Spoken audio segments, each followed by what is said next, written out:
Hello, ladies and gentlemen. Welcome to Tennis Weekly with Joel, Kim, and Chris. On today's Australian Open round four catch up, Djokovic sets up a showdown with Alcaraz, Keys dumps out Rybakina. and Jannik Sinner battles through Rune test. Kim, today is the 20th of January, and we are here to catch up on round four of the Australian Open at Tennis Weekly HQ. It's the start of the second week in Melbourne, and we are getting into the business end of the first Grand Slam of the year. It really is hotting up, I think, and some of us are feeling the effects. I'm thinking about Jannik Sinner here. Yeah, I don't know if any of our listeners have seen the video of him just shaking on the court Yes. earlier. Really not pleasant to No. watch and really struggling, but still getting the win, which is very I impressive. I would be looking at the weather and putting in my request for a night match like every day if the temperature is over like 30 35 degrees. Night match, ice towel, the whole works. Yeah, it's really difficult. Just put my match on at 1 a.m. It's an intense time. Every year we get this with the temperatures, and it's really intense. And I don't know how they do it. I don't know how tennis players do it, even in a mild 19 degrees, which is probably normally what we get on the grass courts here in the UK, but let alone the temperatures in Australia. But we will get onto that in the heat of the podcast. We'll get onto that. I just wanted to commend you though, Joel. I've spotted something interesting behind your right shoulder. Oh, You got a little picture of Andy Murray, I think now, some tennis balls and a new sign. A sign, I know, because we are recording on video now a lot more. So I felt like I needed to jazz up the background, jazz up Tennis Weekly HQ. So if you're curious to see what the new background looks like, and maybe have some comments, do let us know. But watch the video on YouTube, and everything will be unveiled to you. Most interesting, I do have a Tennis Weekly sign. And if you see it, you're probably wondering, why is the letter E in weekly a different font to all the others? And the simple reason is there weren't enough E's in the kind of normal black font to go around. So I had to make do and compromise. So are we sort of tennis wetly at the moment? At the moment, it will change. It will change. But yeah, yes, use at some the of the moment. podcast funds just to get another little blackie. But no, it's fine. I need to work on mine. I need to have something more tennis related, I think, rather than a wardrobe and some curtains. But we'll see. We'll see. Before we get on to the crux of the fourth round action, I should say, just wanted to give a bit of a mid-tournament update on our collector set challenge, which has been running as it always does. So big thanks to everyone who's taken part and put in their predictions. In terms of how we're doing, I think Chris is possibly on for beating us. Could be on for a big score as well. He could be on for 5 correct answers, which I think would be his record and would definitely mean he avoids the wooden spoon of shame. I'm potentially on for 4. You're potentially on for 3, Joel. So it's all to play for. Badly. Could be worse. But 4 of our 6 players are still in the tournament.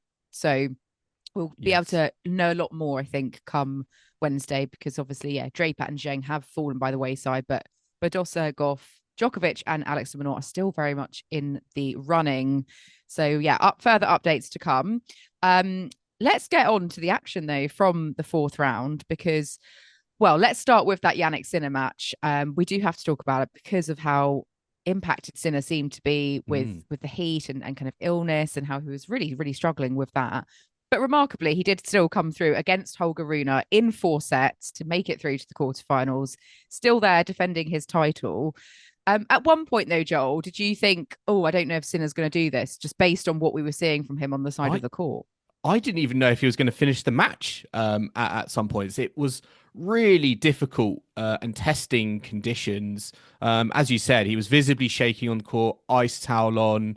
It felt like he was dealing with heat sickness. He went off for an 11-minute medical timeout. It almost felt like he just wanted to run for cover and find the closest, air conditioned room. It looked that much that he was struggling, but at the same time, given all of that adversity, to come through against someone as good as Holger Rune in 4 sets was very impressive, and it showed to me, I think, that Although I think so far he maybe hasn't necessarily been tested kind of in tennis terms. Today, I think was a real battle mentally. I think he sort of deep down knew if I can play my tennis, play my game, I will ultimately come through Holger Rune. But all the other things going on, and sort of finding your form from a real depth of adversity was very impressive to see from him. Yeah, I think it's one of those matches he just knew that like he just had to get through Mm. it if possible. He didn't practice before the match. He went to see the doctor. I think if he can get through this one, it's have a bit of rest, might feel better, in 2 days' time for the next match, give himself some time to recover. Um, there was a lot going on as well in this match because they did have a very unusual situation as well, which caused a delay in the match, which I don't know if that maybe helps Sinner give him 20 Mm. minutes of recuperation. But Sinner accidentally broke the net. They had to drill a new hole in the ground of the court Yes. to be able to fix a new net on. Or it was very bizarre. I've Yeah. never seen this on a tennis I court mean, this before. this Not match during a had match. quite a few like bizarre moments, and it did feel like these moments were like momentum killers for the opponent. I'd Mm. arguably say, for example, the Sinner medical timeout. It came actually before Rune's serve, which I don't think is particularly, great and sportsmanlike, but it certainly felt like it like stemmed the flow, and that I definitely think was to Sinner's advantage. But yeah, this situation where he hit a serve, it hit the net, and they were off court for like 15, 20 minutes because they had to drill a new bolt into the court. And I don't think I've ever seen this before. And maybe I would understand it more if it was like from Pericard, or maybe a John Isner back in the Mm. day, or someone with a big booming serve, Ben Shelton perhaps. But I wouldn't necessarily have thought it was going to come from Jannik Sinner. No, it's not someone you would normally associate with sort of firebomb Mm. serves. But yeah, I've He been I've knows the just weak point. He knows the weak point of the net. thought I just need a bit of a break now. I'm gonna target this particular location on the net, so they're gonna have to come and get a handy person on to fix it. But I think Joel, if we want to get the Croydon Open up and running, we're gonna have to have some kind of maintenance person on Yes. hand for these sorts of I'm situations. I'm not gonna lie, my DIY is not great. I can put a shelf up and some items as displayed by the background, but that is about it.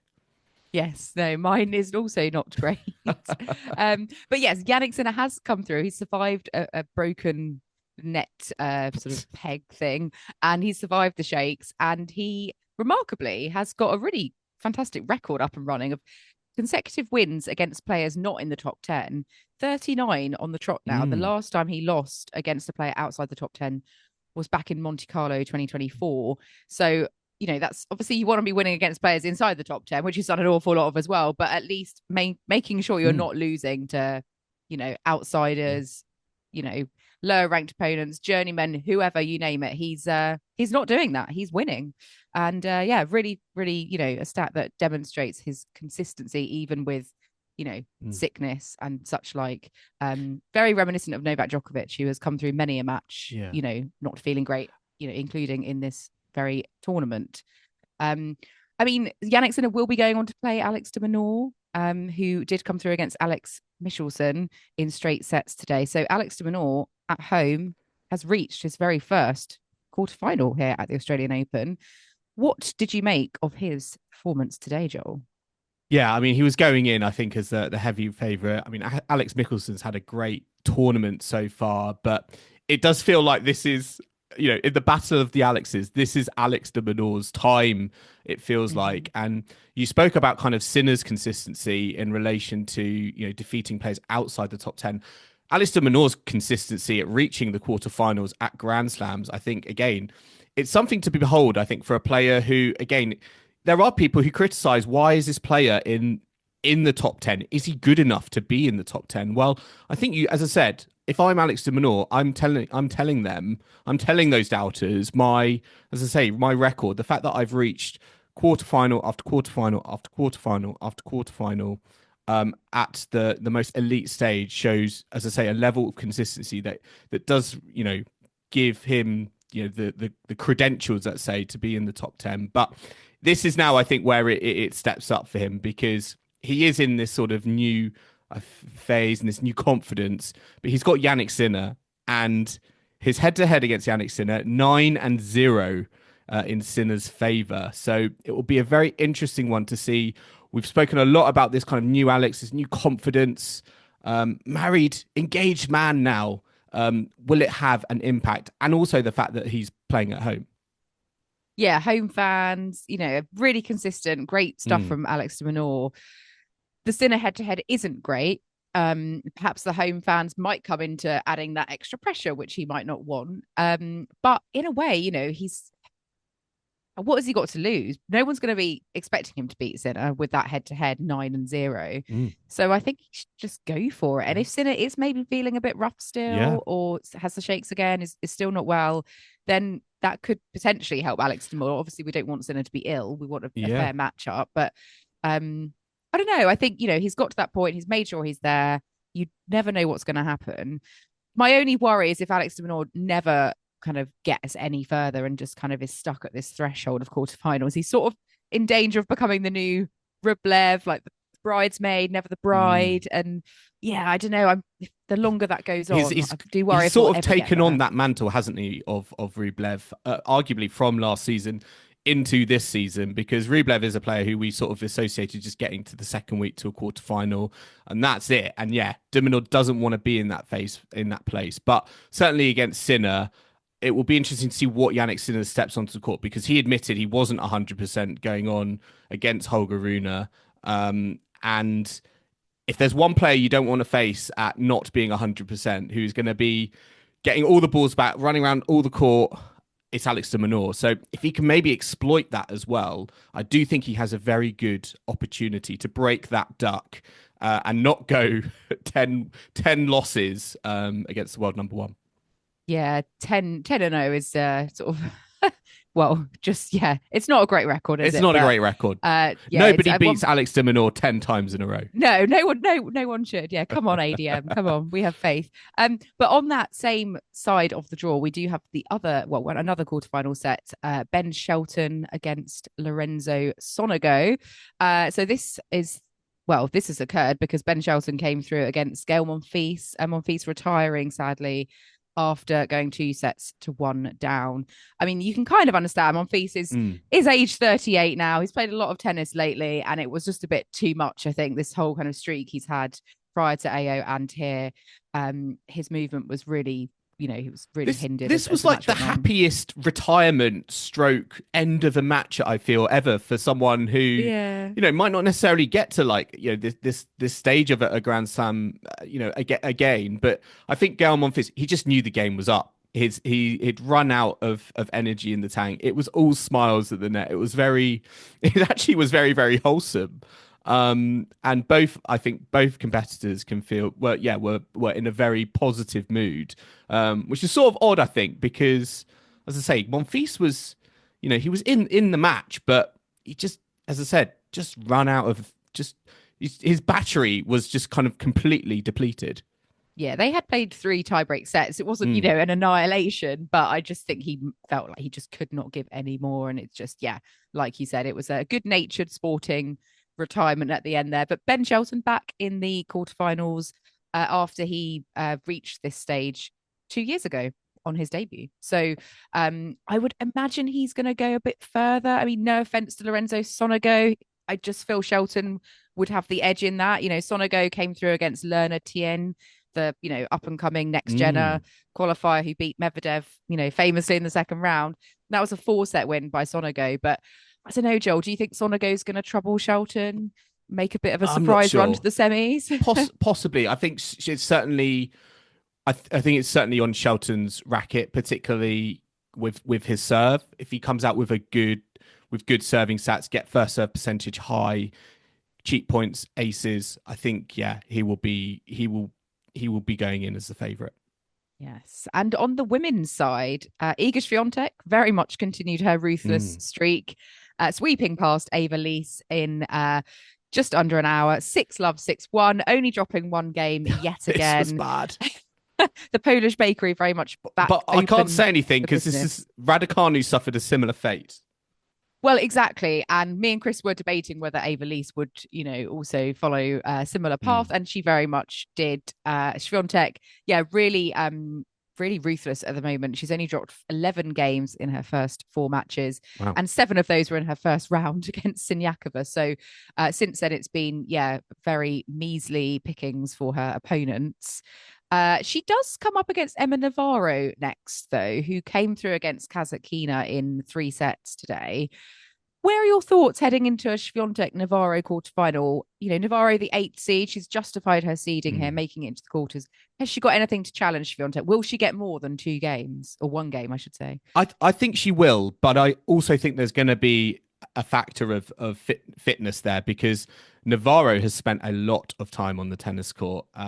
She's won all of her matches to get to this point in 3 sets, which is I think has added up. She's the second player, in fact, in the Open era to make the women's Australian Open quarterfinals with all 3 set victories after Jelena Dokic in 2009.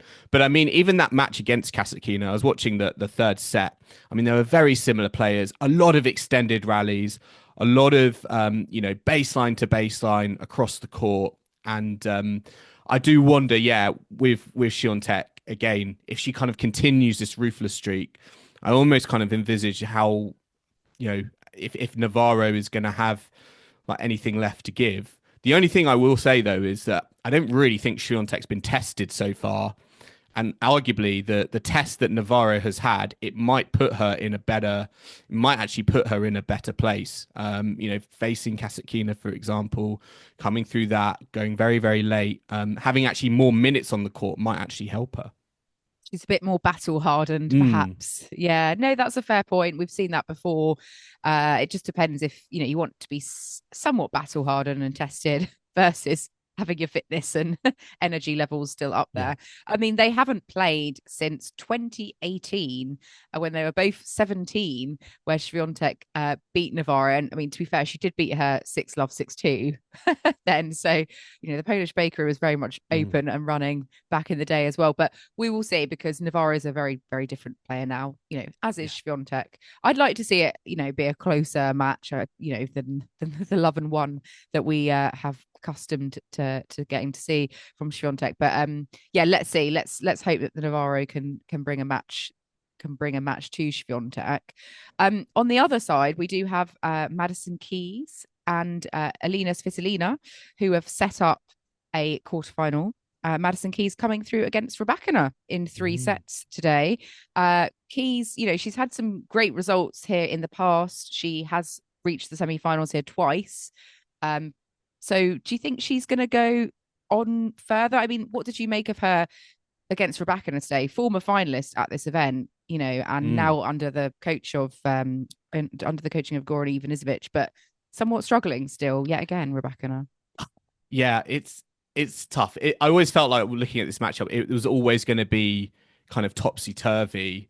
And from Rybakina's point of view, I think there's always now these questions on how fit she is, and actually whether she can put 7 wins in 2 weeks. In 7 wins in a row in 2 weeks at a Grand Slam.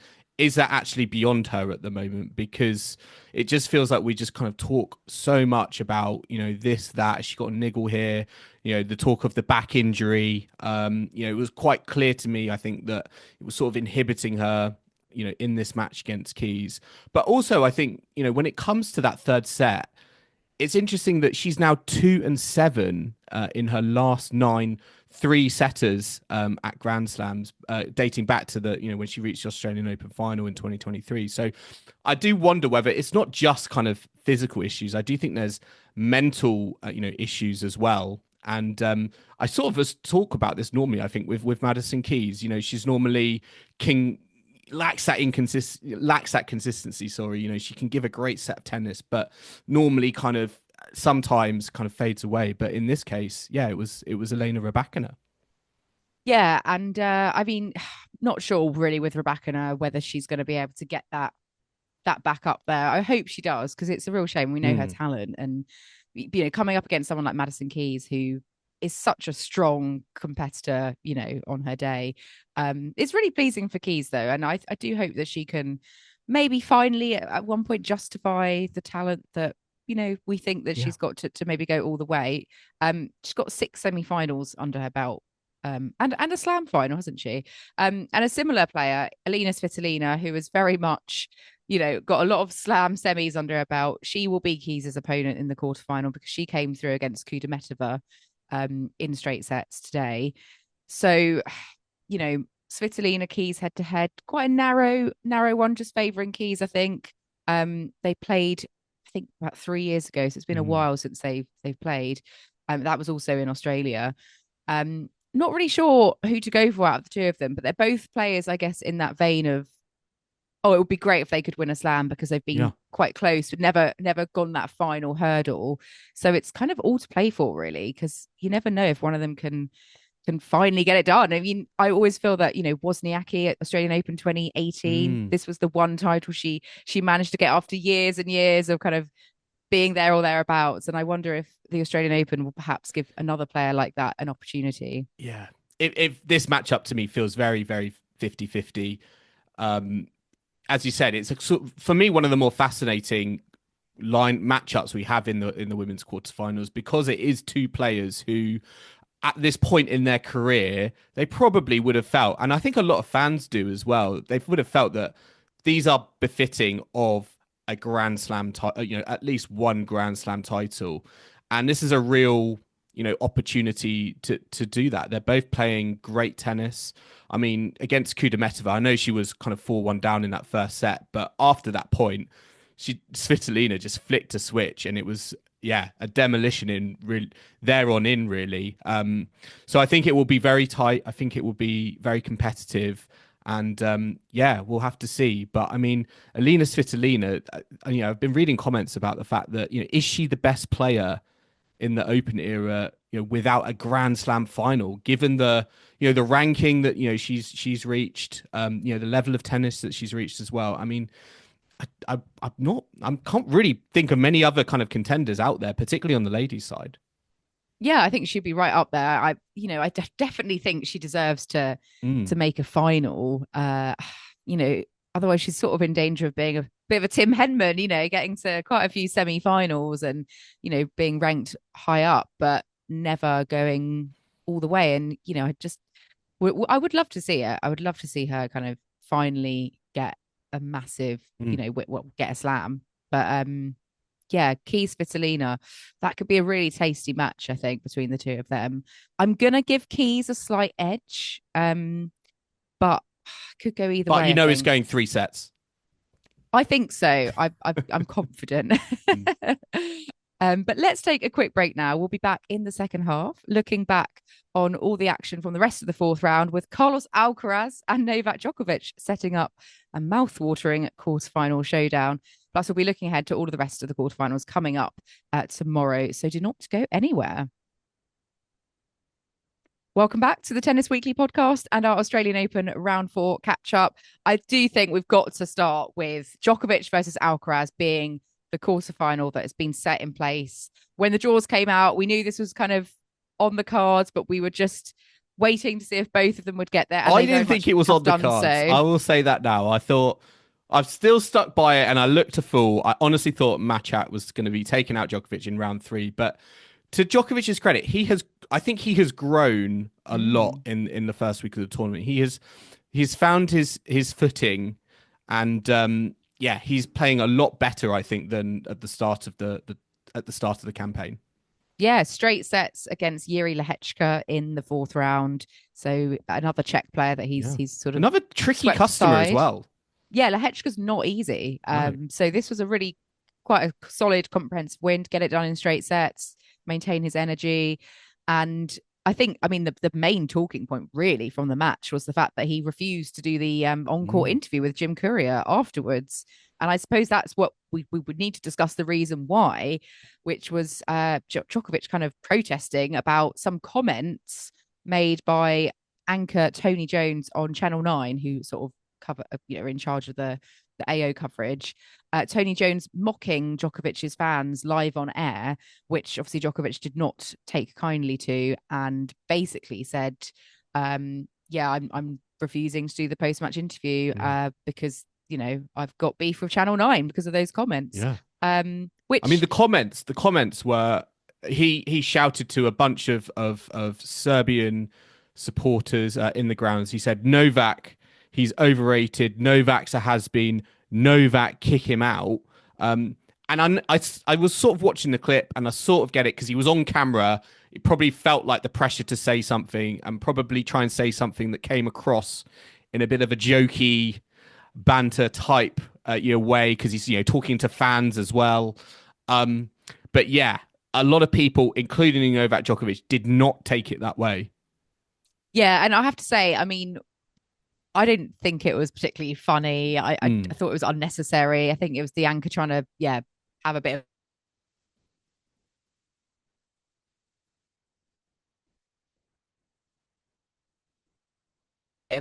they really don't want Novak Djokovic, superstar that he is, denying on-court interviews with Jim Courier. So I think that sort of forced them into doing an apology, which I think was the right thing for them to do. So I assume Djokovic will now be back to interviews and what have you. But yeah, just not a good look. I think it definitely reminiscent of the issue that he had in Australia when he was deported. I think it sort of brought a lot of that back. And I'm still convinced that, there's so much branding around the happy slam. And I would have said that I would have agreed with that, like 5-10 years ago, in terms of the vibes, the positivity, the atmosphere. I mean, we've both been there. We've loved it. It's one of, I would actually put it probably, if on the spot, I'd put it as one of my favorite Grand Slam, events, having been to all four of them as a spectator. But it does feel like, again, this is part of this bigger trend over the last few years that it's not, I don't necessarily think now it is the happy slam because, we saw all of the kind of the crowd stuff, particularly with Aussie players. And again, it will be interesting to see with de Minaur Sinner how that pans out, whether that boils over. But again, like this kind of, I don't know, even with the media and kind of with the fans, there's this sort of, again, this element of, it being a bit like spicy and a bit competitive and a bit of a kind of a standoff. And it's, as I said, kind of caused these ruptures into the players' world. I've seen kind of other players get involved on social media. And it does feel like the general consensus is standing with Novak Djokovic in terms of he was right not to do the interview with Courier. He is actually under no obligation to do that, on the court. It's more of a, if you want to let, talk to the crowd, to let, talk to your fans, etc. But I sort of think, similar to you, that it was the right decision. He needed to make a stand because it definitely did not feel okay watching it back. Yeah, I think he made the right call. And, he's a very proud Serbian. So I think someone mocking, Serbian fans and just saying, even I know if it is done in a jokey way, you just can't let that slide. Yeah, and I think it's right to take a stand. And the influence that Djokovic has on, the tournament and the media, like obviously it sort of forced Channel 9 into a corner. So I think he chose the right way to kind of go about it and to get the respect that he deserves. So I think, good call from Djokovic there. And I think if at the end of this fortnight he's holding that trophy up, I think Tony Jones will have to eat his words as well, because he's still very much on track to be lifting that trophy yet again. He does have Alcaraz in the next round. Let's talk about Carlos Alcaraz. He came through against Jack Draper. Jack Draper retiring after 2 sets, really just running out of steam after all of his, 5-set matches. It's been a bit of a theme of the tournament, hasn't it? I mean, we'll go into it. Fokina, Draper, Monfils, just shows, I think, the how much energy is needed for best of 5-set tennis. And in a place like Australia, Melbourne, summer, very unforgiving environment. There's very few players who can win a slam and allow themselves to go to 5 sets so early on and kind of do that round after round. Like, you really have to win more efficiently to really give yourself that chance physically to kind of last. And I think with Jack Draper, he didn't come in having played any warm-up events. He came in with a bit of his hip still like niggling him. So he's done remarkably well, I think, to get to the 4th round to compete against Carlos Alcaraz. But just tired. It's and never good. It's without never the good practice. when Jack Draper is describing his own hip as a bit of a ticking time bomb. So maybe that suggests, there's going to need to be more treatment, more managing of that, because I definitely don't want it to get in the way. And I guess before we talk about Alcaraz, I mean, the thing with Draper is that, this is not the first time. This is not his first rodeo, I think, in terms of his body conking out on him and retiring. And I don't know. I'm not at the point where I'm like, is this just going to be a staple of his career? But even though he has physically bulked up, it definitely felt like the lack of preparation, regardless, really did hamper him. Yeah, I think having the injury prior meaning, you just can't do that training and the preparation in advance. You're kind of constantly playing catch up, which I hope is kind of what he means with it being a ticking time bomb. Sort of doing what he could at this tournament, but really needs to sort of address it properly. Bit wary as a British fan. Hips, Andy Murray. I think Laura Robson. It was a hip that did her career in. I mean, 8 tour level retirements since 2021, including 3 at majors. That's a record you want to make better, and makes you fully appreciate the Roger Federer stat on never retiring in a single career match, which is just mind blowing. I think also like Feliciano Lopez does he have the stat for the longest consecutive number of Grand Slam draws, and not being too injured to not compete. I mean, it's remarkable that, certain people just obviously have that, the luck, but also the, I don't know, particular physique, perhaps it means they're not prone to certain things. I guess it's all variable, but yeah, it's a shame for Draper. I'm really glad he did get through those 5 setters. I think, to get to the 4th round was, I think, on reflection, a great tournament for him, considering he could have been out in round 1 against Navoni. So Alcaraz, had a bit of a pass to get into the quarterfinal with Djokovic. I mean, this is the first time they will be meeting on a hard court at a slam. Djokovic has beaten Alcaraz on their twice. Previous hard court meetings. So Djokovic, I think, does that mean Djokovic go in as a favourite? Do you think he goes in as the favourite?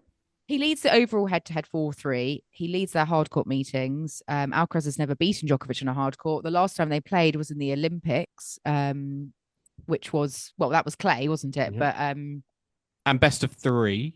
And best of 3, not 5. It's tricky. I think if it goes 5, I think the longer it goes, Alcaraz, I would assume if he's physically okay, the advantage kind of goes on and on. But is Djokovic?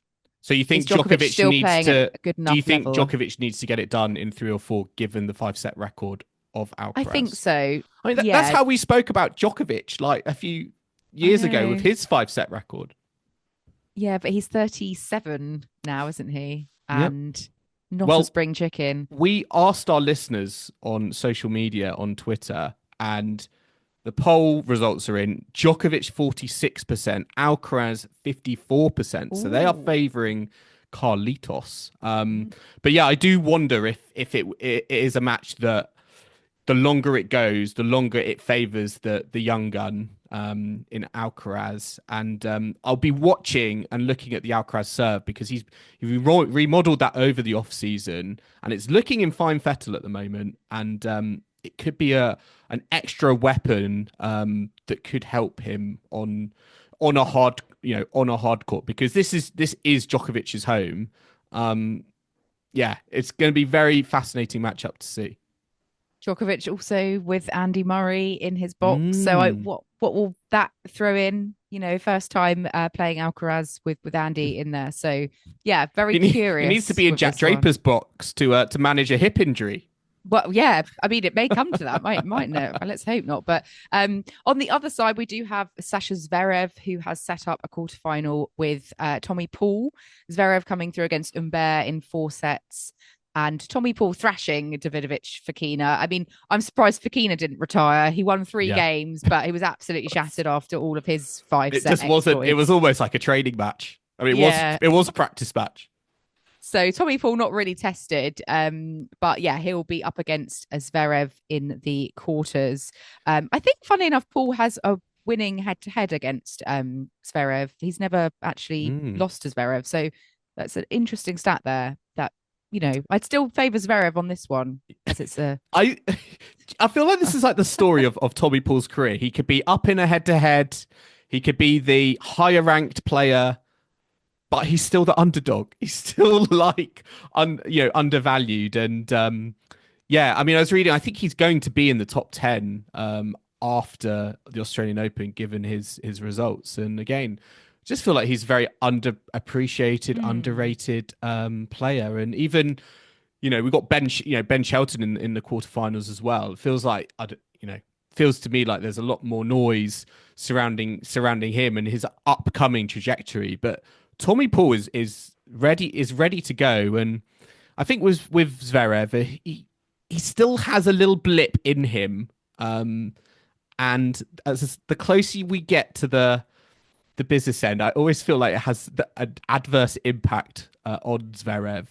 So we'll see. But I wouldn't necessarily count Tommy Paul out just yet. Because no, I think I probably am doing him a disservice by just being like, I think Zverev will win. But I think it's probably in Tommy Paul's favour to be a bit under the radar. I don't know if I'd want all that attention and extra. I think it can be a bit more of a stealthy move if you're going in as the underdog, and could have two Americans perhaps in the semi-finals, which would be a sign of American tennis. We've had a lot of the youngsters, the next gen, making waves, but also Shelton and Tommy Paul, who are now gen. I don't know what gen they might be, but very much doing well as well. So and another American player, Coco Gauff, still in it. She came from behind to beat Bencic in the fourth round, but getting the job done, and the scoreline easier as it went on, shall we say. She'll be up against Paula Badosa in the next round. Badosa coming through against Danilovic in straight sets as well. So another interesting head-to-head between Gauff and Badosa, 3 wins each. Where are you going with this one? I mean, I've got Gauff to win the tournament, so I'm sticking with that. But I think Badosa's going to be tough. Yeah, I do as well. I still sense there's more to come from Coco Gauff. I certainly think she needs to start quicker than she did against Bencic. I mean, it's actually quite nice to see Belinda Bencic back. I mean, she's been away, coming back to this level and pushing one of the favourites. I think very, very decent run from her. But I give Gauff the slight edge. Interestingly, similar to kind of other like Novak Djokovic post-match kind of ceremony on the court. Did you see Gauff wrote in the camera, RIP TikTok USA, because she was very sad about the fact that, at the time, there was going to be a blackout of TikTok, the social media channel in America. Yes, but I think there's been a bit of a reprieve. It's been extended. She wouldn't have been sad for too long, Yeah, she wouldn't have been sad for too long because, she. I mean, she's very Gen Z. Is she Gen Z? I always get my gens and mixed up. Well, she said she was gonna now read more books instead, but if the blackout is no longer there, does that mean she can ditch the books and go back on to TikTok? Back on TikTok. I think she'll be delighted that she's got TikTok for a bit longer. I mean, I know TikTok, yeah. Tic-tac-toe. Tic-tac, tick-tock-tack. Yeah. Tennis Weekly is on TikTok, so maybe she wants to watch all our clips. I don't know. I'm not a big TikToker myself on a personal level. I think I'll stick with the books. I've got lots I could recommend Coco Gauff. But let's see what's coming up tomorrow, because we do have the Gauff Badosa match, I think, opening on the Rod Laver Arena in the day session. That is followed by Tommy Paul, Sasha Zverev. And then in the night session, we've got Sabalenka, Pavlyuchenkova, and Djokovic, Alcaraz. I mean, we haven't really spoken about Sabalenka, but she came through very easily against Mira Andreeva. I was expecting that to be a lot closer. So I think Sabalenka's got this one. I expect her to come through Pavlyuchenkova quite comfortably. I think all eyes very much on Djokovic and Alcaraz. And I will be having my breakfast to that, I hope. Okay. Well, in true Tennis Weekly fashion game, we've got to end on some predictions. Going to give you the match, and I want to hear I want to hear your winner and number of sets, as Oh, always. gosh. Okay. Gauff, badosa. Gauff in 3. Oh, I'm going to go Gauff in 3 as well. Okay. Paul, Zverev. Zverev in 4. Zverev in 5. Ooh, Sabalenka, Pavlyuchenkova. Sabalenka in 2. Sabalenka in 3. And here we go. Djokovic, Alcaraz. Where are you going? I think all those comments have fired Djokovic up.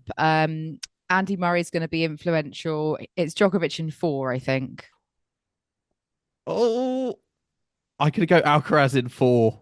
I mean, I hope I'm wrong. I do Alcaraz. probably, I'd love to see Alcaraz do the career Grand Slam here. So I'm kind of on for that. But I'm just thinking, no, I feel it's I like have a the feeling most about Djokovic. high-profile quarterfinal I think we've had at a Grand Slam in a long time. It could be the final. This could be the match final, of the tournament. Yeah. Sure. Yeah, and given their rivalry and their head-to-head, and the fact that it's got that little bit of unknown to it, first Grand Slam hard court match between the two, and Djokovic actually has had the upper hand on their tour meetings. Yeah, it's going to be a very interesting encounter indeed.